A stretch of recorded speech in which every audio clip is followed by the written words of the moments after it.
Alors salut tout le monde, aujourd'hui pour le 5e épisode de Fleuve, le podcast d'entretien de la chaîne Skull Kid, je reçois l'homme qui m'a fait un peu percer en partageant la dernière chronique des Bois Perdus, dans lequel il était fait éloge de son travail. Créateur multi-support, raconteur d'histoires dans des médiums variés, vous le connaissez peut-être pour Game of Thrones, mais il est le genre d'artiste dont pourrait faire une vidéo iceberg de plus d'une heure tant ses projets sont multiples.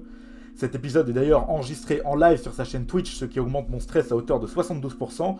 Aujourd'hui, j'ai la grande joie de recevoir Fibre Tigre. Salut Fibre, comment vas-tu? Bah écoute, ça va bien, je suis content que t'aies un peu percé, mais ta vidéo était Ok. vraiment chouette, hein, très intéressante, avec une réflexion pertinente sur le théâtre. En fait, c'est bien que tu le Ouais. dises, parce que moi, quand je le dis, les gens m'écoutent pas. Mais toi, si tu le dis, ça veut dire que ça perce Bah un oui, peu. bah moi je t'ai écouté, hein.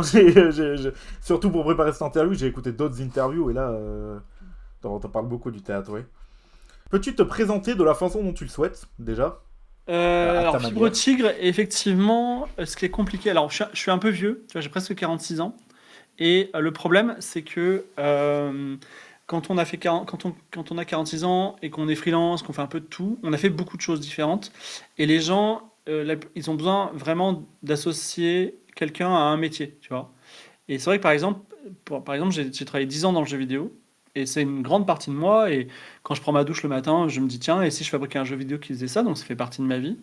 Mais il y a beaucoup de gens pour qui je n'ai aucun rapport avec le jeu vidéo. Et j'ai même, ce week-end, je crois que j'ai parlé de. Non, il y a avant-hier, j'ai parlé d'Out There d'un jeu vidéo que j'ai fait sur Twitter. Et il y a des gens qui n'ont pas cru que j'avais fait Out There parce que. Alors que la page Wikipédia d'Out There mentionne mon nom, tu vois.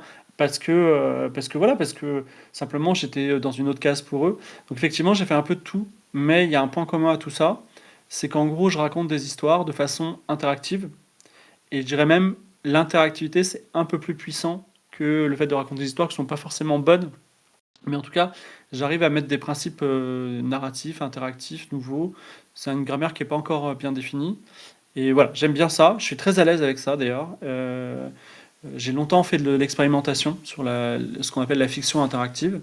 Et j'ai les idées claires, mais je garde quand même un esprit ouvert, c'est-à-dire que souvent il y a des très belles choses qui arrivent de l'extérieur et ça nous permet de grandir. Bah, c'est déjà une belle présentation. Juste une question importante avant, pour commencer vraiment l'interview. Est-ce que tu as mangé avant l'interview?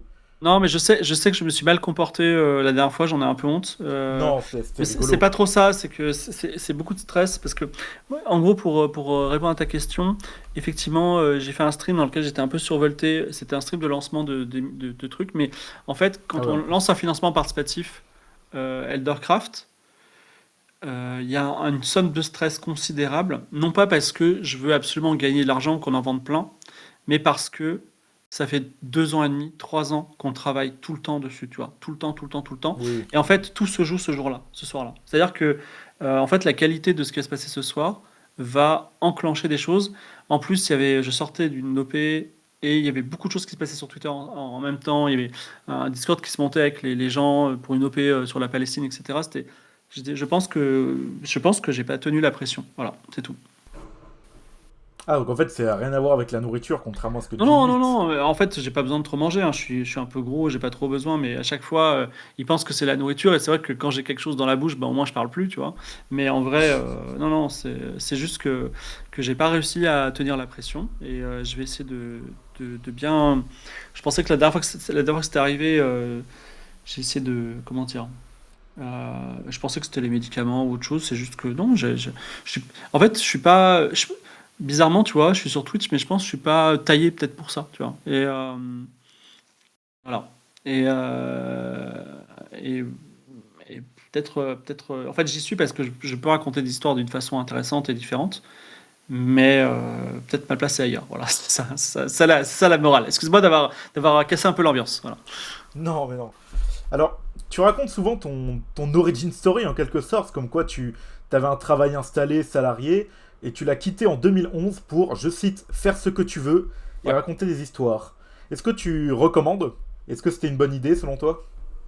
En fait, je dis souvent, il faut quand même avoir 6 mois de vie devant soi. C'est-à-dire, si, tu peux pas plaquer tout du jour au lendemain si t'as pas d'argent. Tu vois.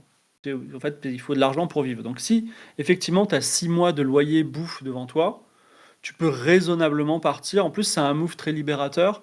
Et en fait, aussi, tu peux toujours dire, est-ce que je vais retrouver un emploi si ça tourne mal? En vrai, ça tourne jamais mal, d'une part. Et d'autre part, euh, le fait de l'avoir fait, ça montre que tu es tellement fort qu'en général, tu trouves un emploi à côté. Après, quand tu es freelance depuis suffisamment longtemps, c'est-à-dire que tu te lèves quand tu veux, tu te couches quand tu veux, et tu fais ce que tu veux entre-temps, c'est très compliqué de revenir à un travail salarié où tu as un gars, ton patron, qui va mieux savoir que toi et te dire quoi faire. C'est vraiment compliqué.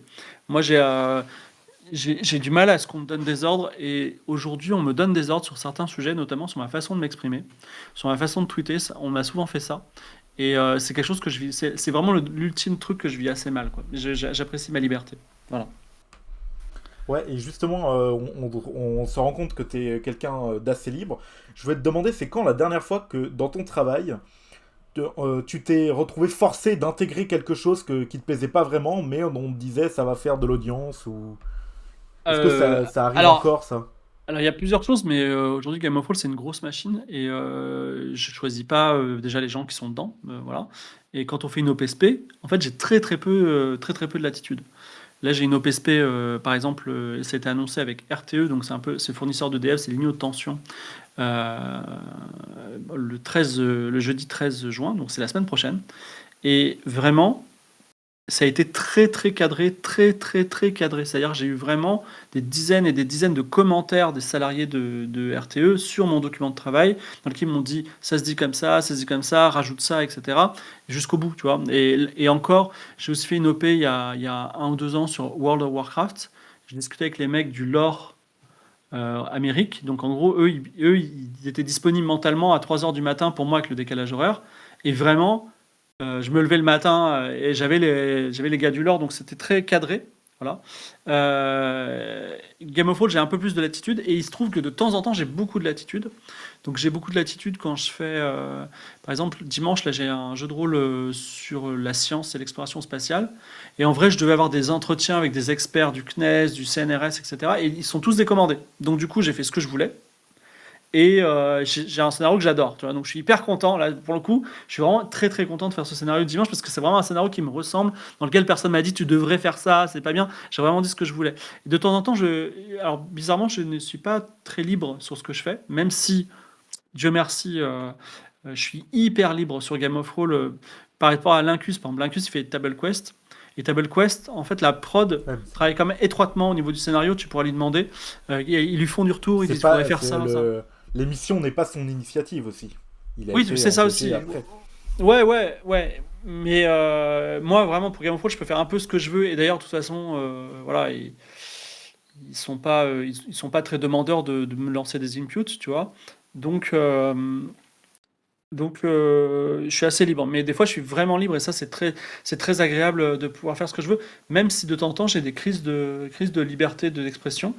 J'ai une prod de jeux vidéo il y a quelques années que c'est plutôt mal passé, c'est-à-dire on m'a censuré mes textes, ça m'a pas plu, ça m'a même extrêmement chagriné, voilà, et parce que je ne comprenais pas. Et en fait, ça a été une grande période de féconde par la suite, parce que pour survivre à cette situation, j'ai lancé des fictions audio. Voilà, j'en ai écrit 4 d'un coup. Et ça a plutôt bien marché, les gens ont été contents, et j'étais très content du résultat. Et à terme, j'ai aussi écrit un très long livre de science-fiction qui fait pratiquement 500 pages, qui est pas très bon, qui est en cours de relecture chez un éditeur qui est mystérieusement silencieux, et je le soupçonne d'essayer de trouver les mots pour me dire c'est pas très bien, mais j'en suis conscient que c'est pas très bien. Mais je l'ai aussi envoyé à 2 3 personnes qui aiment la science-fiction, et en vrai, personne ne m'a répondu, que je pense que personne n'a jamais lu ce livre, sauf moi. Moi, je le lis parfois le soir. Mais en tout cas, voilà, ce que je veux dire, c'est que moi, j'aime bien m'exprimer, et je m'exprimerai quoi qu'il arrive d'une façon ou d'une autre. Voilà. Et c'est vrai que j'ai une grande gueule. Enfin, je leak, c'est-à-dire, tu sais, je dis toujours, mais moi, je dis toujours les choses ce que je pense, tu vois, et je suis pas du tout un paladin, tu vois, mais parfois, je dis des trucs. Là, j'ai une réunion avec des producteurs tout à l'heure, par exemple. Et je regrette de certaines choses que j'ai dit, non pas parce que tu sais j'ai un caractère entier, mais parce que tu vois j'ai l'impression que il y a des problèmes, et on peut les résoudre en disant des choses qu'on ne devrait pas dire. Tu vois, c'est ça le truc. J'aime bien résoudre les problèmes, mais bon, voilà, je suis pas. Après, je suis assez autonome, donc si tout le monde, si les gens veulent plus de moi, bah j'irai ailleurs, tu vois. Et je veux dire un truc un peu autodestructeur, mais Game of Thrones, ça commence à être difficile et long. Et voilà. Et, et parfois, je me mets en danger en disant certaines choses. Et je me demande si c'est pas une volonté finalement de moi de tourner la page, tu vois, de dire, tu sais pas dire au revoir, autodétruis-toi, tu vois. Mais bon, on verra. Voilà. Vous l'aurez entendu ici en premier. Non, non, il y Euh, a certaines personnes qui sont au courant, voilà, de ça. Ah, ok, ok. Est-ce que c'est pour toujours des questions de liberté créative que tu te diriges vers des médias, des médias pas vraiment fréquentés? Genre, t'as lancé un label de podcast avant que ce soit cool, t'as lancé un actual play avant que ce soit quelque chose qui marche, tu écris des jeux vidéo, des livres dont vous êtes le héros, des escape Ah, games aussi.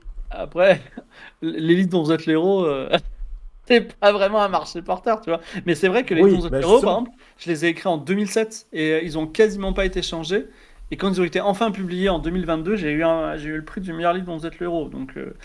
Ah oui. Voilà. Mais il y a un truc, c'est que, en fait, euh, tu vois, t'es français ou pas? Oui, je suis français, oui. Ok. Parce que tu aurais pu être canadien. Mais en Oui. fait, en France, en Italie, au Japon, aux États-Unis, c'est des territoires de création différents, qui ont tous leurs règles. Et par exemple, il y a une idée qui est intéressante, c'est parfois si on allait aux États-Unis, parce que le marché français, on l'a couvert, tu vois. Mais il y a des gens qui font ça, des Français, tu vois. Daft Punk, naturellement, est allé à l'étranger, tu vois. J'ai tenté, hein, l'étranger, c'est très compliqué. En fait, le problème des anglo-saxons, c'est qu'il y a beaucoup de gens qui sont très déter, plutôt forts, qui sont en face de toi, et c'est très compliqué de vivre face à ça. Ils ont en France, je pense on n'a pas la hargne, quoi, de tenir. Et pourtant, moi, je suis un mec hargneux, tu vois. Mais bon. Mais en France, il y a des avantages, c'est-à-dire, par exemple, la création, elle est plutôt valorisée. Il y a des subventions à la création, chose incroyable, tu vois, que ce soit dans le jeu vidéo, dans le livre. Enfin, c'est un des rares pays au monde qui fait ça, donc il y a des avantages. Et il y a des inconvénients. Il y a un inconvénient qui est que la France est un pays de hiérarchie invisible. C'est-à-dire que même si on dit oui, 1789, il n'y a plus de noblesse, tout ça, bah, tu as quand même, par exemple, les ingénieurs grandes écoles. Bon. Ils, ils sont entre eux, ils se cooptent. Les normaliens, les polytechniciens, les gens de Sciences Po, les gens de. Voilà. Et les gens de l'ENA, voilà. Ils sont tous du même sérail, ils ont accès aux mêmes choses. Et dans le milieu culturel, c'est vraiment l'entre-soi, mais de ouf. Avec une couche de normativité invisible. Euh, et, euh, et aussi, il y a certains diplômes, certaines voies. Et je te donne un exemple, c'est qu'un jour, je suis allé à une réunion littéraire américaine, et il y avait un mec qui s'appelle Harry Matthews, qui est un très grand poète new-yorkais de 80 ans, mais tu vois, genre le poète new-yorkais hyper intello, de ouf, subvertif et tout. Et à côté, il y avait la présidente de l'association des fanfics Harry Potter de Wattpad, qui avait les cheveux violets, tu vois. Et vraiment, la confrontation était extraordinaire, et ils se respectaient à fond. Mais en France, ce type de confrontation, c'est impossible à imaginer. C'est impossible de faire coexister de la poésie urbaine de Saint-Germain-des-Prés avec ne serait-ce que la publication internet. Alors, parlons pas de l'autopublication ou de la fanfic, tu vois. Et en plus de tu vois, c'est inimaginable parce qu'en France, tout est dans des mini-mondes d'entre-soi qui s'hypent, qui s'entraident énormément et qui font émerger des profils très particuliers. Et moi, j'ai un problème, c'est que je ne suis pas fait à bien des égards pour le normatif français, malgré moi. J'aurais voulu être quelqu'un qui raconte des histoires, mais j'ai un problème. Je suis pas très beau, j'ai pas une belle voix, je suis pas un mec qui a fait des études littéraires, j'ai jamais fait de grandes écoles littéraires, j'ai aucun ami, et je n'ai pas fait, par exemple, la Fémis fabrique des gens qui font des scénarios pour l'audiovisuel, par exemple. Et je n'ai pas du tout les codes. Donc, par rapport à ça, c'était impossible pour moi d'avoir un parcours littéraire. Parce qu'en fait, tu vois, je prends l'exemple du livre, parce que les Français ils veulent écrire des livres. Les gens croient que tu écris un manuscrit, tu l'envoies à un éditeur, l'éditeur dit c'est génial Coco, et il t'imprime. Ça n'arrive jamais. En fait, ce qui arrive, c'est que l'éditeur te connaît. Il dit ah le gars il est talentueux, il a fait ça ça ça. Il vient te voir et il dit t'as pas un livre, et donc tu pitches un truc. Il voit ton pitch et il dit ok tu sais quoi on va faire un 60 000 mots tu vois, et il t'accompagne jusqu'à ce que le livre soit fait. Donc en gros il faut qu'il y ait une connaissance. Enfin, tu vois, cette idée du manuscrit génial qui arrive, ça arrive, mais c'est exceptionnel. Ça n'arrive pas vraiment, en fait. Donc, il y a cette dimension de réseautage qui est très forte et que je n'aurais jamais pu faire de toute façon. Donc, dans l'impossibilité de pouvoir raconter des histoires de façon normale, je me suis rejeté sur tous les domaines où personne n'allait.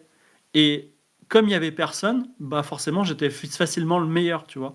Et à un moment dans le jeu vidéo, je donnais des conférences sur la fiction interactive, pas parce que j'étais excellent, mais parce qu'en France, il y avait que des gens qui étaient pas très bons, tu vois, en tout, ou qui s'exprimaient pas, tu vois. Et donc, en gros, c'est ça. Et aujourd'hui, par exemple, Game of Thrones, c'est une émission qui est appréciée, mais il y a des gens qui sont tellement plus talentueux que moi qui pourraient faire tellement mieux, tu vois. Mais je pense pas qu'ils déjà comprendraient ce qu'on est en train de faire, qui oseraient aller sur Twitch parce qu'ils diraient, tu vois, une fille comme Maya Mazouret que j'adore, elle est en train de se dire, si j'allais sur Twitch parce qu'elle commence les trucs, mais très longtemps elle m'a dit, moi quand je suis sur TMC, je fais 1 million de spectateurs, pourquoi j'irais sur Twitch devant 300 personnes, tu vois? Et ça, c'est un raisonnement que je comprends. Mais en fait, c'est un raisonnement qui a aussi des arguments contre et sur lequel elle est sensibilisée. D'ailleurs, elle fait des émissions avec nous. Donc, voilà, il y a ce côté. Et c'est aussi. En fait, moi, comment dire, chacun a son sens de l'honneur mal placé ou bien placé. Et moi, il y a un truc qui me débecte, c'est les gens qui prennent un concept qui fonctionne aux États-Unis et qui le mettent en France, tu vois. Genre, par exemple, Question pour un champion. C'était une émission américaine qui a bien marché. France 3 a dit, tu sais quoi, on vous rachète le concept. Ils ont tout repris, jusqu'à la musique, tout ça, les mêmes questions, tout ça. Donc, c'est une question. Alors, vraiment, vraiment, enfin, c'est juste une émission dans laquelle on pose des questions. Il y a vraiment moyen de gamifier ça de plein de façons différentes. Mais ils ont repris mot pour mot parce qu'ils se sont dit zéro prise de risque. On va pas risquer de l'argent, tu vois. Et il y a très peu de. Enfin, il y en a, mais il y a au final, en France, un très faible pourcentage de création originale parce que on a tendance à faire pareil que les autres. Parce que c'est une diminution de prise de risque. J'essaie d'éviter ça. Tu vois, j'aime beaucoup faire des choses qui sont différentes des autres. Parfois, ça m'arrive de faire des choses qui sont pareilles que les autres par hasard ou parce que je dis tiens, on va faire la même chose, on va changer un peu. Mais je détesterais refaire des choses qu'on voit ailleurs parce que c'est ennuyeux. Voilà. Je Oui. J'ai pas trop envie de ça. Voilà. Et tu penses qu'un jour on verra du Fibre Tigre à la télévision française ou des actual play ou ce genre de choses? De l'actuel play à la télévision, alors ça a été longtemps. En fait, en fait, pour survivre, on a besoin d'argent. L'argent, il vient de la pub. Et la pub, elle était à la télé. Et elle est à la télé parce que la télé est un média très compréhensible par les gens qui ont de l'argent et qui veulent faire de la pub, même s'ils n'ont pas d'audience. Donc en fait, moi, je me suis toujours dit comment penser l'émission d'Actual Play comme une émission qui passerait à la télé, parce que si on arrive à avoir ça, on arrive à avoir les crédits pub. Et d'ailleurs, c'est ce qu'on a voulu faire avec Justice. C'est-à-dire que il y a cette petite blague avec ma commu qui est parce que moi je voudrais enlever la table de jeu de rôle. Tu vois, j'ai enlevé les Oui. écrans, j'ai enlevé un peu les dés, tout ça. J'ai enlevé la table et les gens ils veulent une table. Et je comprends l'intérêt d'avoir une table, mais en fait, le problème c'est que quand il y a des gens autour d'une table, tu peux pas aller voir Mercedes et leur dire regardez, on fait une émission trop marrante. Parce que si tu leur montres une seule image, ils vont dire ok, vous avez des gars qui jouent au Monopoly, super, je vois pas la valeur ajoutée, ça m'intéresse pas, je veux pas savoir, tu vois. Et tandis que si on leur montre une image de Justice, on voit Daz avec un grand imperméable, un flingue dans la main dans un commissariat dégueulasse, et on dit ok, j'ai compris que vous êtes une troupe de théâtre amateur. Vous allez me raconter une histoire, et peut-être vous serez dans une Mercedes dedans, et là, là tu vois, ça se débloque, tu vois. Et on peut commencer à parler. C'est pour ça que on essaie d'avancer. Maintenant, j'ai pris plein d'options différentes. Là, la saison 8, c'est une saison qui est en public. Et en fait, l'idée de la saison en public, c'est de faire intervenir le public.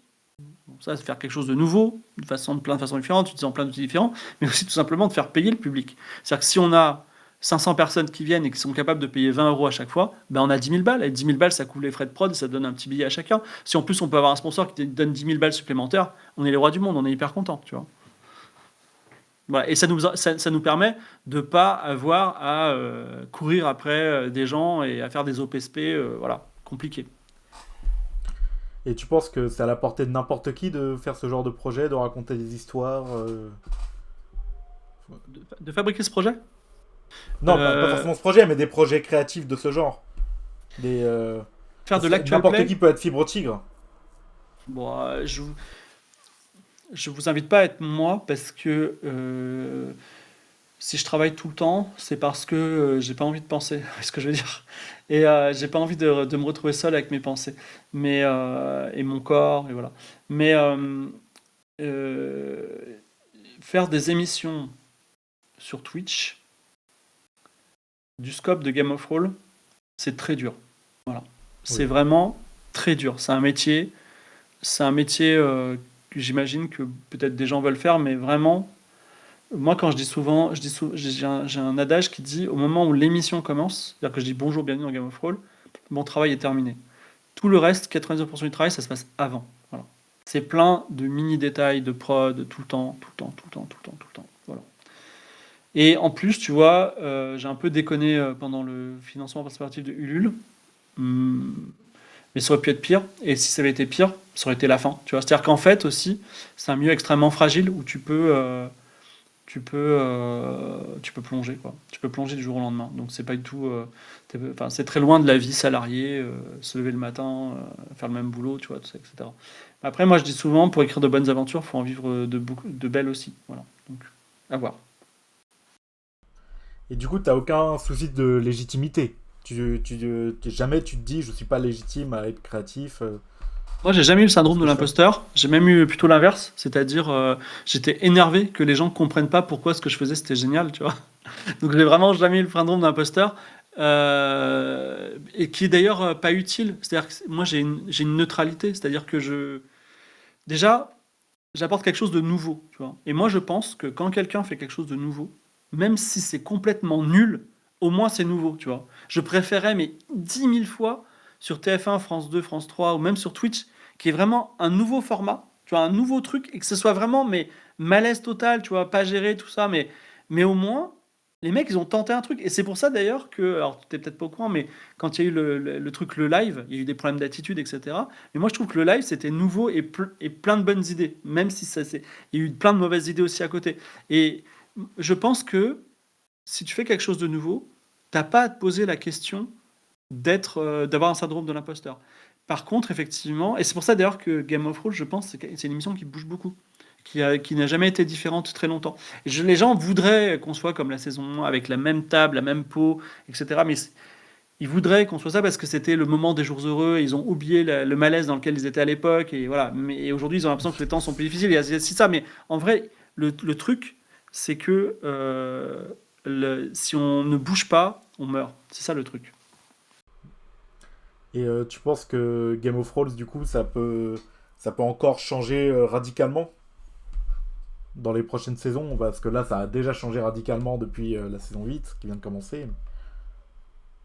Il y a un monde où on arrête Game of Thrones et on fait que des jeux de rôle sponsor. Voilà. Et c'est un monde qui est à la portée là. C'est-à-dire qu'on a beaucoup de demandes. Déjà, on est dans une situation extraordinaire, c'est qu'on rejette des demandes. Il y a des gens qui nous disent, je voudrais faire un Game of Thrones, qui mettent un énorme chèque sur la table et on leur dit non parce que c'est des gens pas très recommandables. Tu vois. Il y a pas, je te donne un exemple rigolo. Il y a 2 jours, on nous a proposé de faire du cannabis Game of Thrones, tu vois, par exemple. C'est un peu rigolo, tu vois, mais voilà. Donc on peut pas, mais bon. Mais déjà, on commence à dire non. On commence à dire non parce qu'il y a plein de raisons. Les gens sont pas sexy ou ils sont pas clean, tu vois. Euh, où on convient que c'est une OP compliquée. Je sais que la prod, s'il m'écoute, il dirait on a toujours besoin de plus d'argent. Mais oui, en fait, plein de one-shots sponsorisés, très bien payés, parce qu'il y a cette espèce de. On est, tu sais, dans ce moment où c'est bon, ça y est, c'est un produit qui se vend, on est les seuls à le vendre quasiment. Donc, il y a moyen de gagner de l'argent, tu vois. Et est-ce que c'est un truc qu'on va faire pour s'enrichir et puis après être vraiment à l'aise et dire, ok, maintenant, vous savez quoi, c'est terminé, c'est la retraite, on fait des Game of Thrones à l'ancienne toute notre vie. Ça peut être ça, tu vois. Et ça peut être aussi parce que Game of Thrones, c'est un écosystème qui a lancé beaucoup de gens, Alba, Daz, Lydia, etc. Daz, Lydia et Lam qui aujourd'hui ont lancé leurs propres émissions, qui sont des émissions avec Oui, du budget, et voilà. Il y a aussi un moment, un peu comme Takeshi Castle. Moi, je suis très admiratif d'une émission qui s'appelle Takeshi Castle, qui a, au, oui, je au vois ce que sommet de c'est. sa gloire, s'est arrêté brutalement en disant hey, c'est bon, on fera pas mieux, tu vois. Je pense qu'à un moment, on devrait se dire ça. On devrait se dire hey, c'est bon, ça va, on a fait notre métier, on a été entertainer, c'est cool. Et vous savez quoi, on va faire quelque chose d'autre. Par exemple, je te donne un indice. Moi, j'ai très envie de faire du Minecraft RP. Voilà. Je pense qu'aujourd'hui, en Minecraft RP, il y a genre, on est au niveau zéro. Et faire une sorte d'escape game ultra complexe, open world campagne, tu vois, mais avec des petits moyens qui racontent des histoires sur Minecraft, il y a un boulevard incroyable, quoi. Et est-ce que tu penses qu'un GN sur Twitch, ce serait la suite logique des choses? Alors moi, je n'aime pas trop le GN à titre personnel. C'est un peu comme l'ARG, tu vois, j'y crois pas du tout. Enfin, le GN, je suis obligé d'y croire parce que ça marche, tu vois. Et d'ailleurs, je tiens à dire quelque chose, c'est que j'en parlais à Geek Fabula, et j'ai même fait une proposition à un moment, c'était en février, de créer ensemble le GN Aria, tu vois. Mais moi, je voulais juste, déléguer ça parce que Refiler le bébé. moi, j'aime pas trop le GN, voilà. Et je lui ai dit objectivement, si effectivement tu veux lancer un GN, surtout ne lance pas le GN Warhammer, lance un GN sur ta licence pour pouvoir la vendre. Tu vois. Je pense qu'il a fait, je n'ai pas bien suivi, mais je crois qu'il en fait en septembre. Mais en gros, le GN, c'est quelque chose que j'aime pas trop, qui est compliqué. Il y a aujourd'hui, je crois qu'il y a des affaires qui se passent dans les gros organisateurs de GN en France, c'est pour ça qu'il y a un boulevard. Et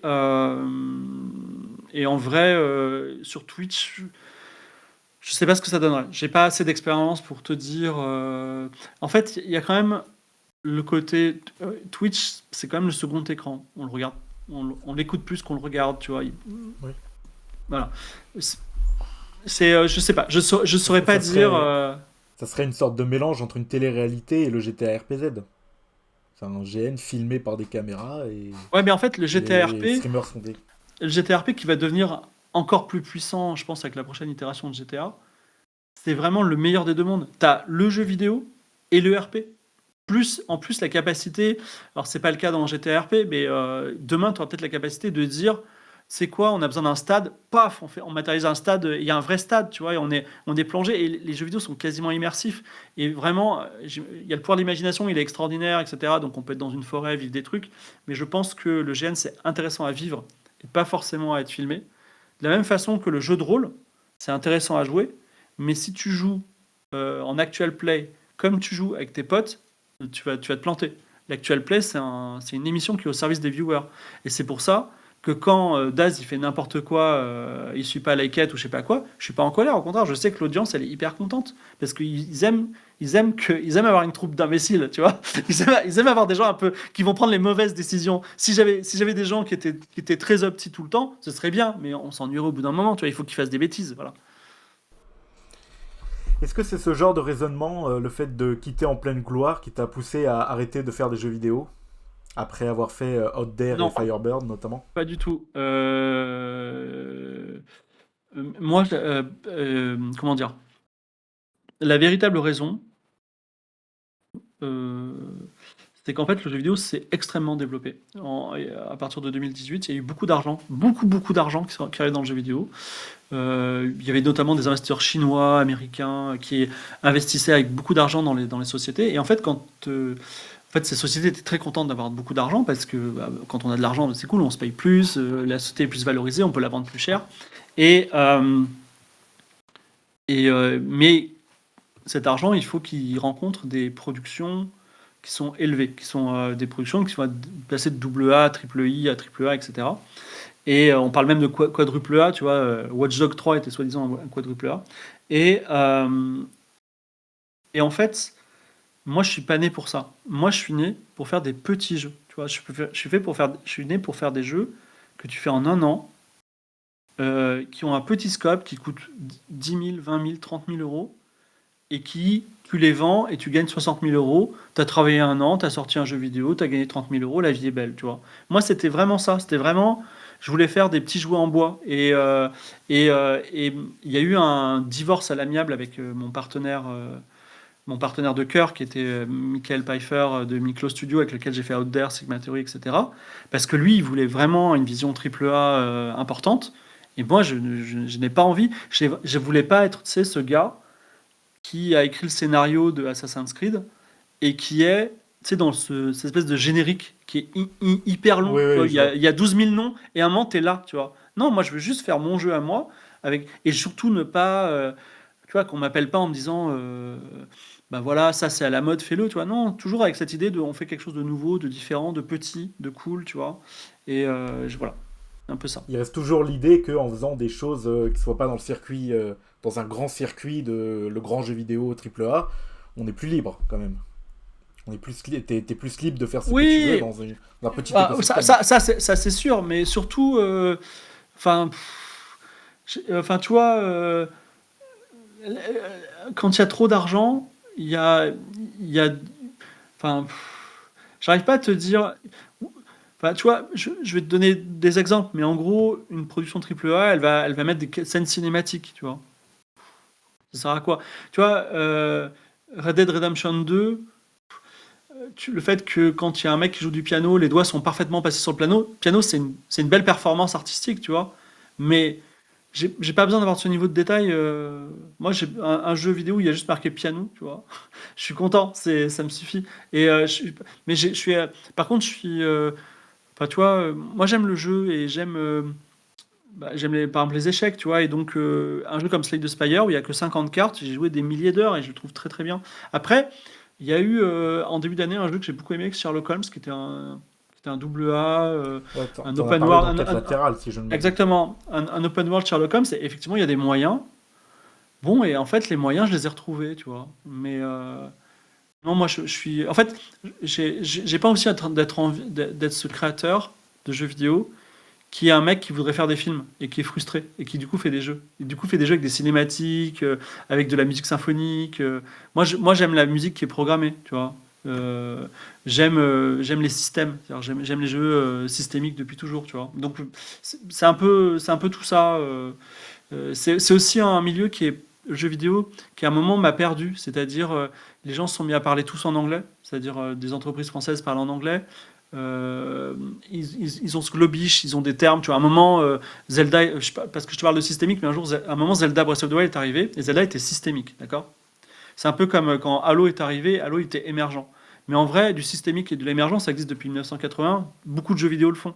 Mais parce que Zelda l'avait sorti, et que les marketeurs avaient dit c'est systémique, tout le monde voulait faire du systémique. J'avais même fait une blague. Je me suis disputé avec un gars parce que le mec, il m'a présenté son jeu, il m'a dit mais moi mon jeu est systémique, tu vois. Et en fait j'ai fait un tweet dans la soirée que c'est un gars qui veut vendre son chien, personne n'en veut, alors il dit que son chien est systémique, tu vois. Et vraiment et le mec il m'en a voulu, mais en vrai c'est ça, je veux dire, un jeu, bah oui, un jeu systémique, c'est heureusement qu'il est systémique ton jeu, heureusement mon gars, sinon tu vois, c'est la base. Donc bon voilà, c'est un peu ça. Donc je suis pas trop. C'est un milieu dans lequel je me suis pas reconnu, mais je désespère pas qu'il devienne cool, quoi. Voilà. Non, pas qu'il redevienne cool, que j'y retrouve un jour mes marques, mais peut-être que j'y reviendrai, peut-être que je ferai des jeux. D'ailleurs, excuse-moi, je juste te dire un truc. Arte va publier un de mes jeux, et c'est un jeu que j'ai fait hors circuit, c'est-à-dire je l'ai fait sous PHP. Il y a eu beaucoup de gens, en millions de gens qui ont joué. Et j'ai envoyé ça à un éditeur en disant regarde, j'ai eu tant de joueurs qui ont joué, ils m'ont dit ok super, on va te trouver un truc et ils l'ont fait. Tu vois. Alors que c'est pas du tout comme ça qu'on fait un jeu normalement. Et donc voilà, faire des jeux hors circuit, ça me plairait tout à fait. Voilà. Tu parles pas de Firebird, c'est encore autre chose. Non, je parle d'un jeu qui s'appelle A Better World. Voilà. Il est Ah sur oui. PHP. Il est en Ok. PHP. Mais là, tu vois, par exemple, ce matin, je prenais ma douche et j'ai envie de faire un jeu qui s'appellerait Ronde de nuit, dans lequel tu es un flic. Et c'est un jeu pur systémique pour le coup. Tu es un flic et en fait, tu vas. Enfin, je sais pas, il y a un magasin qui s'est braqué et tu vas, tu mènes l'enquête, tu poses des questions, mais en fait, tout est procédural. C'est-à-dire, tu sais même pas si, enfin, le jeu sait même pas s'il y a un coupable à un moment et ça peut se faire ou pas se faire. L'important, c'est de vivre une histoire de flic, tu vois. Bon, en gros, voilà, mais Un c'est Game of une idée Thrones parmi justice d'autres. en jeu vidéo. Non, parce que Game of Thrones, ça reste des jeux très narratifs. En fait, le but, c'est qu'il y a un Oui, début, une tout est fin, un programmé à milieu. l'avance, oui. Voilà. Il peut y avoir des inconnus, mais voilà. Aujourd'hui, c'est très intéressant parce que le procédural, il a des limites que l'IA n'a pas, mais l'IA, avec sa profusion de réponses qui sont hyper normées et caractéristiques, elle n'a pas non plus certaines caractéristiques très sèches qu'on a dans les jeux qui sont. Enfin, voilà. En gros, c'est des débats de positionnement qui sont compliqués. Voilà. Bah tiens, en parlant d'intelligence artificielle, parce que c'est le sujet du moment. À cette émission, il y a un youtubeur qui s'appelait Lovescure qui disait que ne peuvent se faire menacer par l'intelligence artificielle générative que les artistes les plus médiocres. Et je me demandais, toi qui es en gros un connaisseur de ce genre de technologie, parce que tu as écrit une BD sur le Il a sujet. pas peur, le gars qui a dit ça, hein. Ouais, c'est ça. Ouais. Sauf qu'il a dit, alors je voudrais pas mentir sur ses propos, mais il a dit quelque chose du genre, si t'as peur de te faire remplacer par une intelligence artificielle, c'est que bah remets-toi en question parce que ce que tu fais c'est faisable par une intelligence artificielle. C'est un peu extrême. Disons qu'il y a un vrai sujet d'exploitation de bases de données qui ne sont pas libres de droit, tu vois. Donc, c'est un peu rapide en besogne. Il y a un constat qui est fait, c'est quand même que beaucoup de gens utilisent l'intelligence artificielle. Voilà. Euh, J'en fais partie. Je parle de l'intelligence artificielle en générative en termes de texte, et je l'utilise pas du tout pour écrire des textes, tu vois. Mais effectivement, c'est un support hyper intéressant pour t'accompagner à la génération de langage. Voilà. Aussi, tu vois, par exemple, autrefois, quand j'aurais fait une génération de fiches de personnages en PHP, ce qui m'aurait demandé de coder le truc avec des exceptions, etc. Aujourd'hui, je peux le faire en langage naturel, tu vois. Mais en gros, les outputs sont à peu près les mêmes. Donc, il y a il y a un débat écologique. Quand tu fais une requête ChatGPT, ça prend autant d'énergie que pour faire bouillir un verre d'eau, tu vois. Donc, aujourd'hui, il y a quand même un problème. Surtout que beaucoup de gens font des requêtes un peu à la con, tu vois. Moi, j'ai un abonnement ChatGPT 4, je l'utilise. Et je l'utilise aussi pour rêver. C'est-à-dire que moi, par exemple, je vais demander d'écrire la saison 2 de Jace et les Conquérants de la Lumière. On a passé une soirée à ChatGPT à moi à explorer chaque épisode, à imaginer des designs de monstres, qu'est-ce qui s'est passé. Et vraiment, j'ai passé une soirée extraordinaire, tu vois, sur divers sujets. Parfois aussi, je rêve de jeux vidéo pixel art où tu es dans un petit voilier et je dis vas-y, on pourrait faire ça, génère le monde, etc. Et moi, ça me fait rêver. C'est vraiment très bien. Je l'utilise pas trop dans mon quotidien, mais moi, c'est juste raconter des histoires. Et hum, je sais pas, pour la création pure, je saurais pas te dire. Je saurais pas. Aujourd'hui, on est en plein dedans. On est en plein dans la tempête. Et aujourd'hui, c'est compliqué. Enfin, je pense que la seule chose sage à dire sur l'intelligence artificielle dans le cadre de la création, c'est que on est dedans. C'est-à-dire que rien n'est fixé. Oui. Le débat est là. Et le débat est là. Et en plus, c'est un débat qui va pas du tout sur lequel nos opinions n'ont pas d'impact. C'est-à-dire que la France, elle est écrasée entre deux mastodontes qui sont les États-Unis et la Chine. Et vraiment, les États-Unis, ils ont 300 entreprises de plus, enfin 300 fois plus d'entreprises que nous dans l'IA, tu vois. La Chine, à un moment, elle a racheté beaucoup d'entreprises françaises dans l'IA. Donc en gros, eux, ils vont fixer les règles et on va les suivre. Et j'ai envie de dire business as usual, quoi. Est-ce que tu feras quelque chose quand tu auras atteint le million de followers sur Twitch ou sur YouTube ou même sur Twitter, tant qu'on y est? Non, mais j'aurais jamais un million de followers. En fait, j'aurais jamais un million de followers. En fait, si ça arrive, ça sera un changement de paradigme énorme de mon métier parce qu'aujourd'hui, en fait, je suis un gars qui va voir MV, qui a un million de followers pour le coup, et qui lui dit, j'ai une proposition à... Enfin, MV est la locomotive d'audience créative qui va apporter le spotlight, et moi, je vais essayer de l'accompagner à faire une émission. Mais on peut pas faire les deux, tu vois. C'est-à-dire que le jour où j'ai un million de followers, je serais obligé de prendre un gars comme toi et lui dire pense-moi un GN demain. Enfin, exactement comme ce que fait Inoxtag. C'est-à-dire, Inoxtag, il monte sur l'Everest parce qu'il est entouré de gars qui lui ont dit gars, monte sur l'Everest, tu vois. Mais donc, parce que c'est plus un gars qui est en mesure d'avoir un plan d'attaque créatif, quoi. Autre sujet encore, est-ce que tu as d'autres choses, parce que tu as un légendaire tableau Excel qui rythme tes journées, est-ce que tu as d'autres choses pour rythmer ta productivité, enfin pour améliorer ta Oui, constance? j'utilise un clavier Bepo. C'est un Donc, truc qui fait taper plus vite? non, non, c'est un clavier marqué BEPO au lieu de AZERTY, tu vois. Et donc, j'écris pas plus vite, mais par exemple, vous voyez, les consonnes sont alternées. Et donc, du coup, quand je tape, c'est vraiment ça. Et en fait, du coup, je bouge très peu mes mains et je me fatigue pas du tout. Donc c'est très agréable et alors il y a aussi, des trucs enfin, je sais pas si vous avez déjà écrit un mot et il vous faut un E dans l'eau et vous cherchez ou il faut un E majuscule accent et vous cherchez, bah, là, j'ai tout est directement fait, il est bien pensé. Donc ça, c'est plutôt utile. Ce qui est très utile aussi, c'est que, je fonctionne par mail et pas par WhatsApp ou par autre chose. C'est-à-dire que quand on m'envoie un DM, je dis envoie-moi un mail, mon gars. Pourquoi? Oui, Parce c'est ce qui que, m'est arrivé. en gros, ouais, exactement, voilà. Donc en gros, ce qui se passe, c'est que tous les jours, avant, à 10 heures du matin, normalement, j'ai vidé ma boîte mail, j'ai répondu à tous mes mails. Donc j'ai répondu aussi à tous mes DM, tout ça. Et j'ai plus à me concentrer sur tout ça et je peux enfin travailler. Et l'essentiel de ma journée, c'est de la production et pas je réponds à des gars sur WhatsApp ou je réponds à des mails, tu vois. Donc c'est voilà, c'est des petites procédures qui font que ça fonctionne bien. Mais néanmoins, les journées sont très complètes. Il faut pas oublier non plus qu'en plus d'être scénariste, producteur d'émissions, etc., enfin coproducteur, bah, je dirige des 2 entreprises et ben, c'est des bilans, des comptables, des procès. Là, j'ai 3 procédures judiciaires en cours et donc les avocats qui te posent des questions et voilà. Alors, pour revenir à un truc d'avant, parce que on va un peu dans tous les sens, pour revenir à un truc d'avant, est-ce que tu penses que Fibre Optique peut passer du gars de Haute qui est lui-même passé au gars de Game of Thrones? Est-ce que dans le futur, ça pourrait être le gars d'un autre truc encore plus gros, mais qui n'a rien à voir avec les deux premiers? En fait, là où je travaille en ce moment, c'est de créer un serveur RP Minecraft.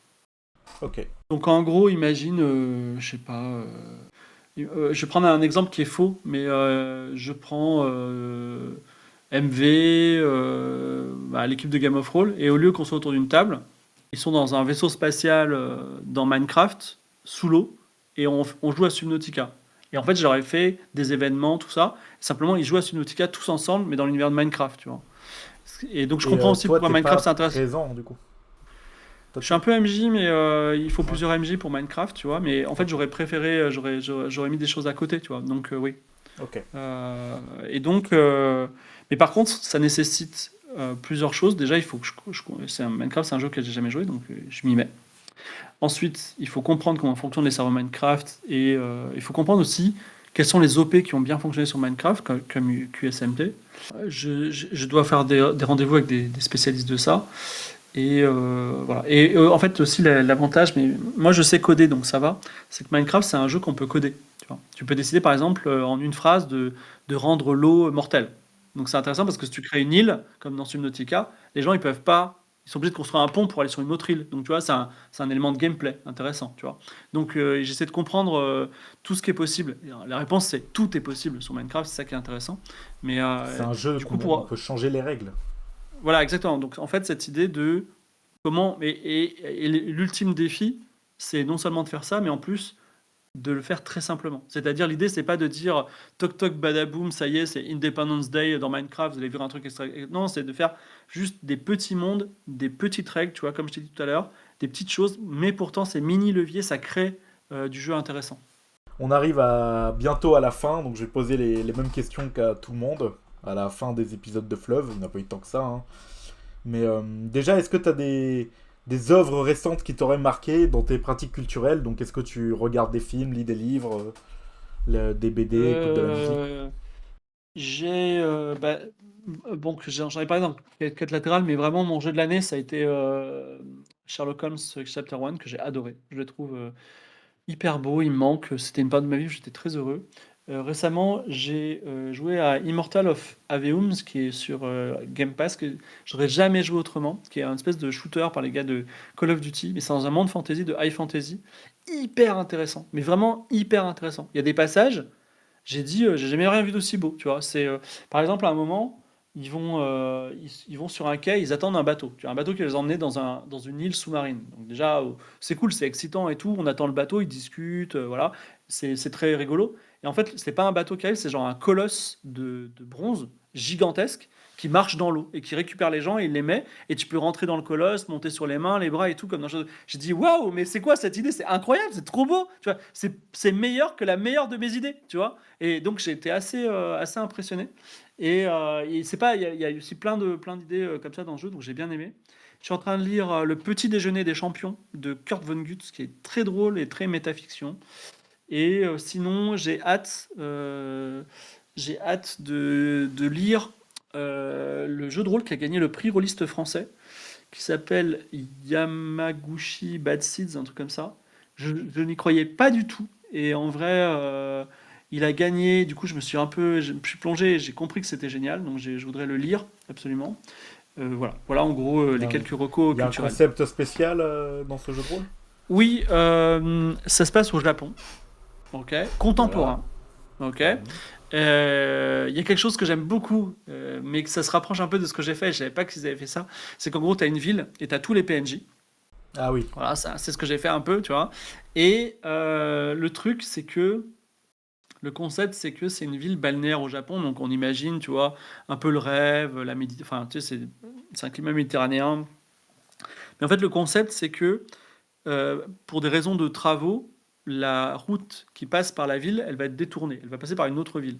Du coup, la ville se vide d'économie, d'habitants, elle périclite, elle tombe un peu malade, tu vois.